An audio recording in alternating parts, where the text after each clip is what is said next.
నిన్న ఒక మూవీ చూసిన 'కర్తవ్య' అని సైఫ్ అలీ ఖాన్ అందులో hero.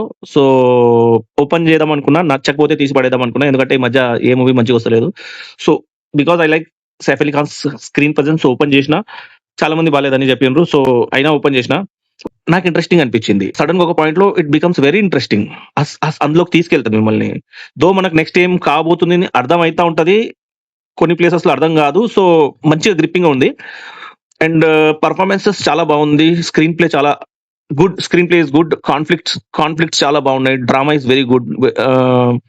And except the performance of main villain Saurabh Dwivedi who is some anchor, news anchor, and it's his debut. So of course acting రాదు. But ఎందుకు తీసుకున్నారో నాకు అర్థం కాలే.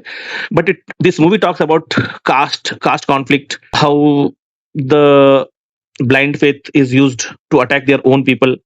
అంటే ఈ కాస్ట్ ప్యాట్రియాకల్ సిస్టమ్ లో సొంతం పిల్లల్ని చంపుకోవడానికి కూడా రెడీ అయిపోతారు. సో అంటే ఈ కాన్ఫ్లిక్ట్ ఉంటది. Like Mahabharata kind of conflict. మన వాళ్ళే ఎట్లున్నారు అంటే చంపాలా, అట్లాంటి డ్రామా ఉంది. It's a good drama. But regular మూవీలో ఒక విలన్ ఉంటాడు. ఆ మూవీ ఎండ్ లో విలన్ చంపేసి అట్లాంటిది ఉండడు. పర్సనల్ కాన్ఫ్లిక్ట్ నుంచి పర్సనల్ సాటిస్ఫాక్షన్ కోసం ఏం చేస్తారు అట్లాంటి ఎండింగ్ ఉంటది. And it was kind of good ending. Unlike regular Bollywood or Telugu Tollywood masala movie, it's one time watch and it's good movie. One time కాదు, 2 టైమ్స్ కూడా చూడొచ్చు అని నేను అనుకుంటాను.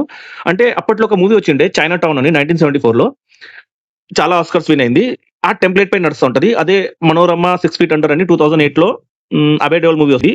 ఆ మూవీ కూడా చాలా బాగుంటది. సో కైండ్ ఆఫ్ అదే టెంప్లెట్ లో నడుస్తూ ఉంటది. But it deals differently. So I think you should watch this movie.